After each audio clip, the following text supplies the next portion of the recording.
तो हापुड़ में एक एसपी तैनात है, नाम है अभिषेक वर्मा, जो अपनी कार्यशैली को लेकर अक्सर चर्चा में रहते हैं। इस बार तो उन्होंने जो कार्रवाई की है वो पूरे प्रदेश के पुलिस अधिकारियों के लिए नजीर बन गई है। दरअसल एसपी अभिषेक वर्मा को एक ट्रक ड्राइवर ने शिकायत की कि कुछ पुलिस अधिकारी रिश्वत मांग रहे हैं। फिर क्या था, अभिषेक वर्मा सिविल ड्रेस में चौकी पहुंच गए और भ्रष्ट पुलिसकर्मियों की जमकर क्लास ली। मतलब पूरा सिंघम स्टाइल में खाकी को शर्मसार होने से बचाया और जनता में पुलिस के लिए भरोसा और मजबूत किया। पूरा मामला क्या है, यह रिपोर्ट देखिए।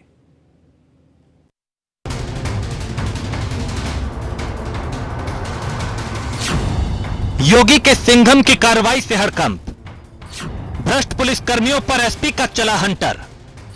पुलिसकर्मियों को उसी थाने में किया बंद जिसमें थे तैनात।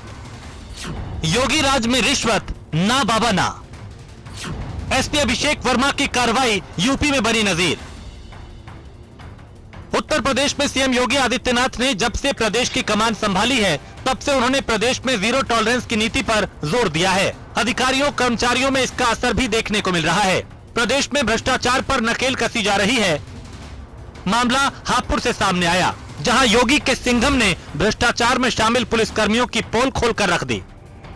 इस कार्रवाई को अंजाम देने वाले अधिकारी का नाम अभिषेक वर्मा है, जो मौजूदा वक्त में हापुड़ के एसपी के पद पर तैनात है। अभिषेक वर्मा के नाम यूपी के उन तेज तर्रार अधिकारियों में शामिल है जो अपनी ईमानदारी के लिए जाने जाते हैं। दरअसल एक्सीडेंट के बाद दो सिपाहियों ने ट्रक चालक से 1 लाख रुपए मांगे थे। इसके बाद ट्रक ड्राइवर ने एसपी को फोन मिलाया।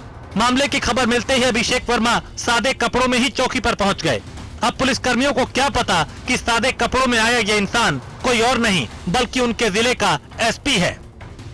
पुलिसकर्मियों की आंखों पर भ्रष्टाचार की पट्टी इस कदर बंधी थी कि एक तरफ तो वो अपने एसपी से अनजान थे, तो दूसरी तरफ एसपी के सामने ही अपनी हेकड़ी झाड़ने लगे और एसपी अभिषेक वर्मा के सामने ही 1 लाख रुपए की डिमांड कर डाली और अभिषेक वर्मा से कहा कि ट्रक ड्राइवर की तरफ से आए हो, पैसे निकालो, दो और चलते बनो।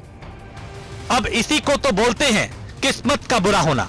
एसपी ने मामले की जांच पड़ताल की और 2 सिपाहियों के खिलाफ भ्रष्टाचार का मामला दर्ज करवाया। पुलिसकर्मी जिस थाने में तैनात थे, उसी थाने की हवालात में उन्हें बंद किया गया है।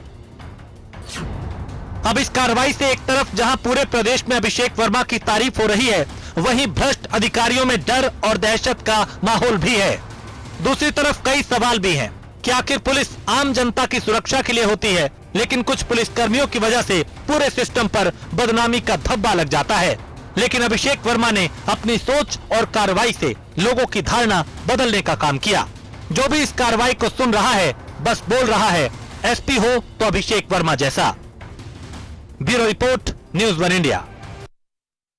और खुद हमारे साथ बात करने के लिए अभिषेक वर्मा हमारे साथ जुड़ चुके हैं और उनसे हम बात करेंगे, जानेंगे कि आखिर ऐसे क्या हालात बने थे कि अपने ही महकमे के 2 पुलिसकर्मियों को उन्होंने सलाखों के पीछे पहुंचा दिया। अभिषेक जी, बहुत स्वागत है न्यूज़ 1 इंडिया पे। और सवाल सर सबसे पहले यही कि आज योगी के सिंघम की चर्चा पूरे प्रदेश में हो रही है, या यूं कहें कि पूरे देश में आज आपकी चर्चा है, लेकिन ऐसे क्या हालात बने कि अपने ही महकमे के 2 पुलिसकर्मियों को आपने सलाखों के पीछे पहुंचा दिया, वो सलाखें जिनके पीछे अक्सर अपराधी होते हैं? फोन कॉल मुझे कल आई थी जिसमें एक ट्रक ड्राइवर ने बताया कि जो उनका ट्रक है वो एक्सीडेंट हो गया है और एक्सीडेंट होने के कारण पीछे से एक स्टेट रोड ट्रांसपोर्टेशन की बस है, उसमें उसने टक्कर मार दी है। ये देर रात की घटना परसों की थी। तो चौकी पे जो 2 सिपाही तैनात है, उन्होंने ले जाकर के ट्रक और उस बस को चौकी के पास खड़ा करवा दिया। और उस ट्रक ड्राइवर का कहना यह था कि सर, अगर मेरे ट्रक की गलती है तो आप मेरे ट्रक को बंद कर दीजिए, मेरे ड्राइवर को बंद कर दीजिए। पर उसमें जो माल लदा हुआ है, जो कुछ कच्चे नारियल वगैरह का माल था, उसकी शेल्फ लाइफ 5-6 दिन की होती है, उसमें उसका काफी नुकसान हो जाएगा और उसको ट्रक का किराया भी नहीं मिलेगा।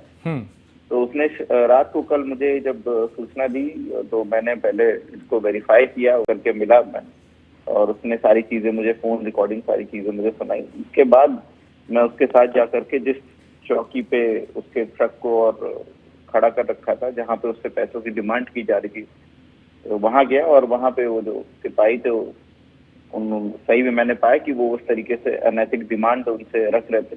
इसीलिए उनके खिलाफ तत्काल कार्रवाई करते हुए अभियोग पंजीकृत कराया गया है और उनको इस समय वो पुलिस में अरेस्ट करके उनको न्यायिक हिरासत में भेजा गया है।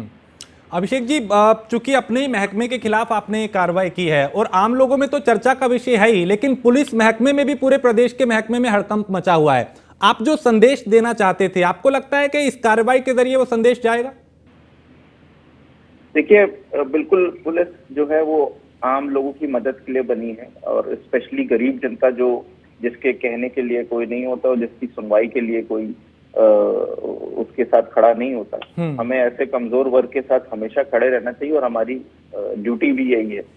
और यदि बिना किसी गलती के किसी को हैरेस किया जाए, एक्सटॉर्शन किया जाए, बिना मतलब के उससे पैसे मांगे किए जाए, तो पहली बात तो पुलिस की छवि खराब होती है और पुलिस और पूरे खाकी के जो हमारे सिपाही हैं जो दिन रात मेहनत हम लोग करते हैं उसके ऊपर भी एक बट्टा लगता है। तो कुछ चुनिंदा गलत लोगों की वजह से पूरे पुलिस विभाग के ऊपर उंगली ना उठाई जाए और कुछ जो ये बैड फिशर्स हैं पॉन्ड में उनको एलिमिनेट करना जरूरी है। तो हमने उनके खिलाफ कार्रवाई करी है, उनको सस्पेंड भी किया है, वो इस समय न्यायिक हिरासत में भी है और बाकी जैसा आगे न्यायालय डिसाइड करेगा उनके साथ वो कार्रवाई की जाएगी। चूंकि अभिषेक जी मुख्यमंत्री भी ये कहते हैं कि जीरो टॉलरेंस की नीति, तो क्या सरकार बदली है, हालात बदले हैं, अधिकारियों के काम करने का तरीका भी बदला है? चूंकि आपकी आज की जो कार्रवाई है वो ये दिखाती है कि जो शासन की नीयत है उसी हिसाब से अधिकारी भी काम कर रहे हैं। जी बिल्कुल, जैसा कि हमेशा से शासन द्वारा भी, माननीय मुख्यमंत्री जी द्वारा भी, डीजीपी सर द्वारा भी हमेशा यही निर्देश दिए गए हैं कि खाकी की छवि खराब ना हो और ईमानदारी से काम किया जाए, कर्तव्यनिष्ठा से काम किया जाए और जो शासन की पूरी रणनीति है, जो जीरो टॉलरेंस है करप्शन के प्रति, उसके साथ हमारा पूरा पुलिस विभाग खड़ा हुआ है और हम लोग सभी दिन रात मेहनत करते हैं और ये सोच करके कि जो भी असहाय और गरीब जनता और जो हमारे पास न्याय की गुहार लेके आ रहा है हम उसकी सही दिशा में मदद कर पाए। और यदि कभी कभी ऐसा होता है कि सभी जगह कुछ न कुछ खराब लोग होते हैं और उनके द्वारा जब भी इस तरीके से कार्य किए जाएंगे तो उनके ऊपर अवश्य ही कार्रवाई की जाएगी। अभिषेक जी, चूंकि आज की जो कार्रवाई है उसकी हर तरफ चर्चा हो रही है, सोशल मीडिया पे भी खूब लोग आपकी तारीफ कर रहे हैं, चर्चा हो रही है कि एक ऐसा सिंघम भी है जो इस तरह से काम कर रहा है। लेकिन मैं आपसे ये भी जानना चाहता हूं, जब आपको ये शिकायत मिली, आप खुद वहां पे बताया जा रहा है कि सादे कपड़ों में गए ताकि पहचान ना हो, आपने चूंकि ऐसे कई चौक चौराहों पे ऐसे खबरें आती हैं, तस्वीरें आती हैं जहां पुलिसकर्मी इस तरह से लोगों को परेशान करते हैं, ये कार्रवाई करके आप ये संदेश भी दे रहे हैं कि इस तरह के पुलिसकर्मी ऐसा ना करे, क्योंकि पूरा विभाग सिस्टम जो है सवालों के घेरे में आ जाता है?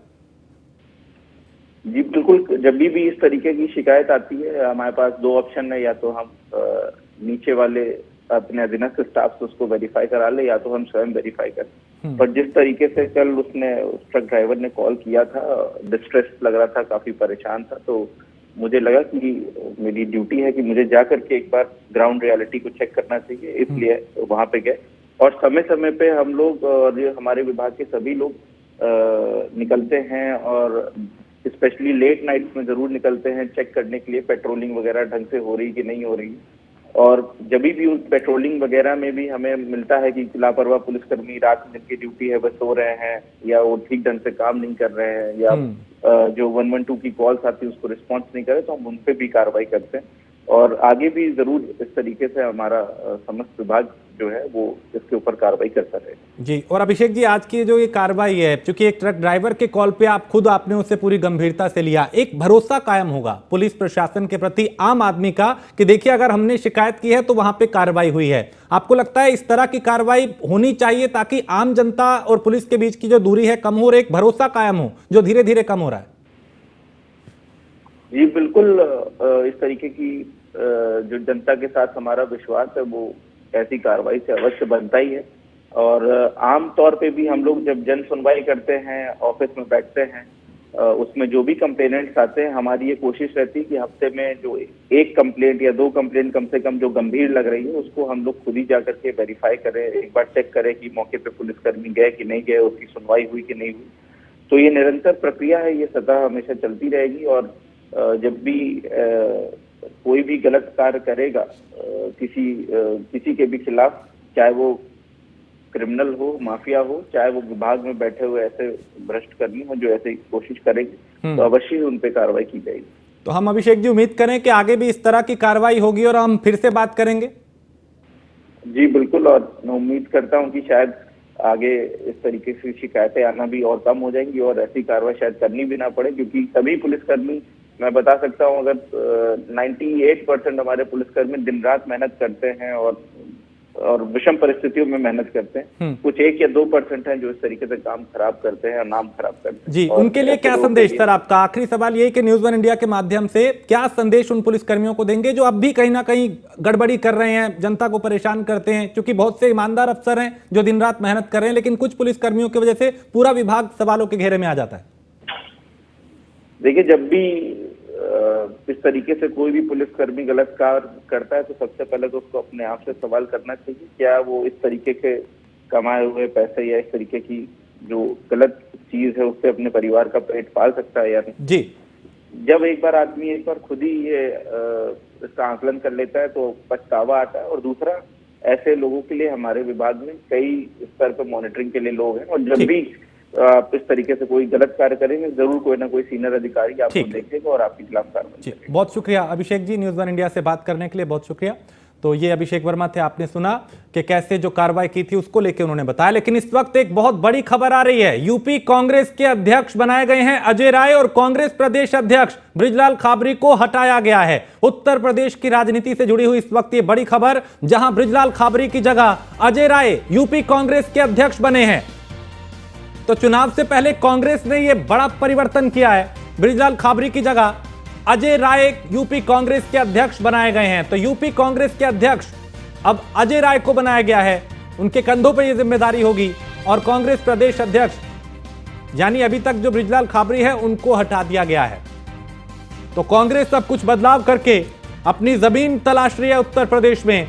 कैसे उसे मजबूत किया जाए, कैसे जमीन तलाशी जाए, आने वाले वक्त में चुनाव है और उससे पहले यह बदलाव यह दिखाता है कि अब कांग्रेस कहीं ना कहीं किसी भी तरह की कोई भी लापरवाही नहीं करना चाहती और बृजलाल खाबरी को हटाया गया है। तो यूपी कांग्रेस के अध्यक्ष अजय राय होंगे, कांग्रेस प्रदेश अध्यक्ष यानी जो बृजलाल खाबरी है उनको हटा दिया गया है। अब उनकी जगह अजय राय कांग्रेस की कमान संभालेंगे।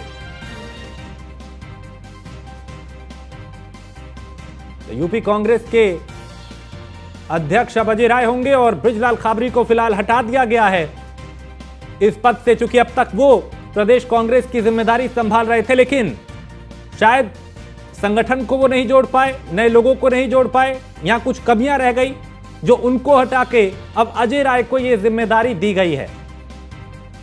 तो बृजलाल खाबरी की जगह अजय राय यूपी कांग्रेस के अध्यक्ष बनाए गए हैं। तो अजय राय को यूपी कांग्रेस की अब कमान दी गई है, जिम्मेदारी दी गई है। तो बृजलाल खाबरी की जगह अजय राय यूपी कांग्रेस के अध्यक्ष बने हैं। अब उनके कंधों पर जिम्मेदारी उत्तर प्रदेश कांग्रेस की होगी कि कैसे संगठन को मजबूत करें, कार्यकर्ताओं को उत्साहित करें, नए लोगों को साथ में जोड़ें और चुनाव में बेहतर रिजल्ट वो लेकर आए। तो अजय राय को यूपी कांग्रेस की कमान दी गई है और बृजलाल खाबरी को फिलहाल अध्यक्ष पद से हटाया गया है। तो कांग्रेस प्रदेश अध्यक्ष अब अजय राय होंगे, बृजलाल खाबरी को फिलहाल हटा दिया गया है। संदीप इस पे ज्यादा जानकारी हमारे संवाददाता देंगे। संदीप, कांग्रेस में बदलाव जो हुआ इसके पीछे क्या वजह बताई जा रही है?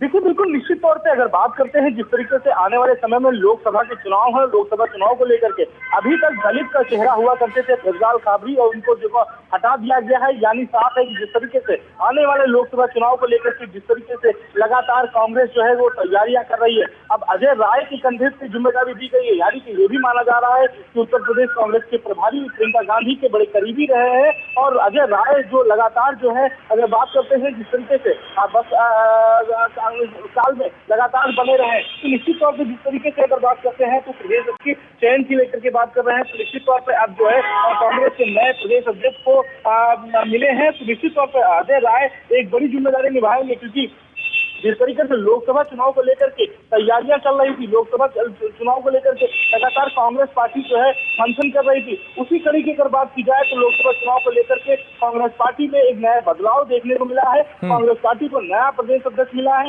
यानी कि लोकसभा चुनाव की जो लड़ाई है उस लड़ाई में कितने हद तक जो है कांग्रेस जो है लड़ती है उसको ठीक है। लेकर संदीप, आप मेरे साथ बने रहिए। ब्रिजेश श्रीवास्तव भी हमारे एसोसिएट एडिटर हमारे साथ जुड़ चुके हैं। ब्रिजेश जी, कांग्रेस में चुनाव से पहले ये बदलाव कैसे देख रहे हैं आप इसे? देखिए राजेश, प्रियंका की ताजपोशी की तैयारी हो रही है। अजय मिश्रा अजय राय प्रियंका गांधी के बेहद करीबी माने जाते हैं और सबसे बड़ी बात यह है कि अगर उत्तर प्रदेश में कांग्रेस के लिहाज से देखा जाए अजय राय एक बड़ा चेहरा है। ब्रिजेश जी, आपकी आवाज अभी मुझ तक नहीं पहुंच पा रही, मैं दोबारा आपके पास आऊंगा, लेकिन संदीप का रुख करते हैं। संदीप, आप बता रहे थे कि ये जो बदलाव है, क्या ये प्रियंका की अब ताजपोशी की तैयारी है?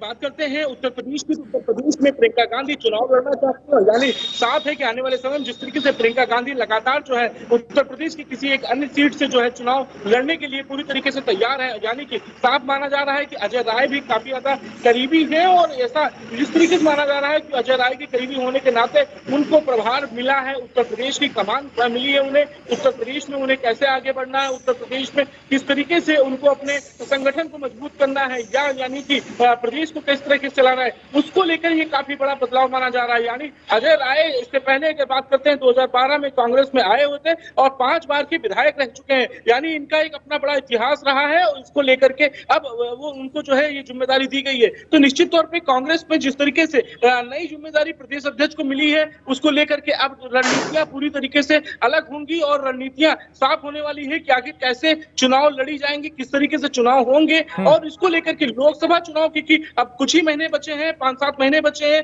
उसको लेकर के चुनाव कैसे लड़ा जाएगा कांग्रेस पार्टी। ठीक है संदीप, मैं आता हूं आपके पास। सुरेंद्र राजपूत कांग्रेस प्रवक्ता हमारे साथ जुड़ चुके हैं। सुरेंद्र जी, उत्तर प्रदेश में अजय राय को जिम्मेदारी दी गई है, बृजलाल खाबरी को हटाया गया है, इस बदलाव के क्या मायने समझें? कांग्रेस बदलाव एक सतत प्रक्रिया का हिस्सा होता है, इसलिए अजय राय जी को उनके अध्यक्ष पद के नियुक्त होने पर हार्दिक शुभकामनाएं। जमीन से जुड़े कार्यकर्ता हैं, कई बार के विधायक रहे हैं, बनारस से विधायक रहे हैं वो, और हमें उम्मीद है कि उनके नेतृत्व में कांग्रेस गांव-गांव जाएगी, पांव-पांव जाएगी, नगर-नगर जाएगी, डगर-डगर जाएगी। और आने वाला समय भारतीय जनता पार्टी की इस कुशासन को हम लोग उखाड़ करके फेंकेंगे। अजय राय जी के सक्षम नेतृत्व में उत्तर प्रदेश कांग्रेस पूरी तरीके से इंडिया गठबंधन को जिताने के लिए तैयार है। सुरेंद्र जी, क्या प्रियंका गांधी अब यहाँ पे उनको प्रोजेक्ट करने की तैयारी है, क्योंकि अजय राय उनके करीबी हैं, क्या यहाँ पे अब वो पूरी तरह एक बार फिर सक्रिय दिखाई देंगी हमें? देखिए, बड़ी स्पष्ट रूप से कुछ चीजें हमारी सीडब्ल्यूसी तय करती है। सीडब्ल्यूसी ने अजय राय जी को अध्यक्ष बनाया है और अभी हम अजय राय जी की ही बात कर सकते हैं। बाकी समय आने पर जो भी आपके सामने निर्णय होंगे वो हम आपके सामने रखेंगे। लेकिन बृजलाल खाबरी जी को हटाया गया, क्या वो वैसा आपको रिजल्ट नहीं दे पा रहे थे जैसी पार्टी को उम्मीद थी? संगठन में तमाम तरीके के बदलाव होते रहते हैं, कभी किसी को किसी पद पर रखा जाता है। बृजलाल खाबरी जी इससे पहले राष्ट्रीय सचिव के रूप में काम कर रहे थे, बृजलाल खाबरी जी की सेवाएं अन्य जगह ली जाएंगी। चलिए ठीक है, बहुत शुक्रिया सुरेंद्र राजपूत। और हमारे साथ एसोसिएट एडिटर हमारे ब्रिजेश श्रीवास्तव भी हैं। ब्रिजेश जी, ये चुनाव से पहले ये जो कांग्रेस ने बदलाव किया है, इसके क्या मायने समझे? देखिए, सबसे बड़ी बात यह है कि बृजलाल खाबरी को लेकर के आया गया था कि जातीय समीकरणों को साधेंगे, लेकिन दरअसल उन्होंने जातीय समीकरणों को साधने से ज्यादा कांग्रेस को बिखराव की तरफ ले गए। जिस तरीके से कई फैसले थे, आपको याद होगा 26 मई को बृजलाल खाबरी ने एक पत्र जारी करके अजय सोनकर को जौनपुर का कार्यवाहक जिलाध्यक्ष और इसके साथ ही जो है जो फैशन तबरेज को जो है हटा दिया था। इस तरीके से जो है कुछ फैसले थे, जिस फैसले को ऊपर जाके मल्लिकार्जुन खड़गे ने उस फैसले को कैंसिल कर दिया था। तो कई ऐसी चीजें थी जो मल्लिकार्जुन खड़गे को नापसंद आ रहे थे बृजलाल खाबरी, और बृजलाल खाबरी की कई एक्टिविटीज ऐसी थी, खास करके निकाय चुनाव में जिस तरह से वो अपने आप को डीएक्टिव मोड में ले गए थे, जिस तरीके से उत्तर प्रदेश में कांग्रेस में जो एग्रेशन देखा जाना चाहिए, जिस तरह संगठन को लामबंद करना चाहिए, उसमें वो कामयाब नहीं हो पा रहे थे। शायद यही वजह है कि चुनाव से पहले ब्रजलाल खाबरी को हटाया गया है। अजय राय को लाने के पीछे दो फायदे हैं। सबसे बड़ी बात यह है कि अजय राय वाराणसी से आते हैं, वाराणसी से खुद प्रधानमंत्री नरेंद्र मोदी वहां पर जो चुनाव मैदान में उतरते हैं और पीएम मोदी के खिलाफ भी चुनाव मैदान में उतर चुके हैं अजय राय। अजय राय के पास अनुभव भी है, अजय राय के पास वो एग्रेसिव लीडर भी हैं और जिस तरीके से पूर्वांचल के समीकरणों को साधने की कोशिश हर राजनीतिक दल कर रहा है, वो फिर चाहे बीजेपी हो, सपा हो, तो अब कांग्रेस ने भी पूर्वांचल कार्ड खेल दिया है। वाराणसी से अजय राय को प्रदेश अध्यक्ष बना करके एक मैसेज दे दिया है सीधे तौर पर कि अब पूर्वांचल में लड़ाई अब और ज्यादा मजबूत होने जा रही है और कांग्रेस उस लड़ाई को मजबूत करने जा रही है। दूसरी सबसे बड़ी बात यह है कि प्रियंका गांधी के बेहद करीबी माने जाते हैं अजय राय और प्रियंका गांधी को इस बार 2024 के चुनाव में प्रोजेक्ट करने की तैयारी कर रही है कांग्रेस। उससे पहले चाहती कि कांग्रेस का संगठन खड़ा हो और इसमें अजय राय की तैनाती अपने आप में एक बड़ा मिशन के तौर पर देखा जा रहा है। ठीक है, बहुत शुक्रिया विजय जी इस जानकारी के लिए, इस बातचीत के लिए। तो 5 बार विधायक रहे हैं अजय राय और अब उनको उत्तर प्रदेश कांग्रेस की कमान दी गई है। अब देखना होगा जिन उम्मीदों के साथ उनको ये जिम्मेदारी दी गई है, उस जिम्मेदारी पे, उस उम्मीदों पे वो कितना खरा उतरते हैं।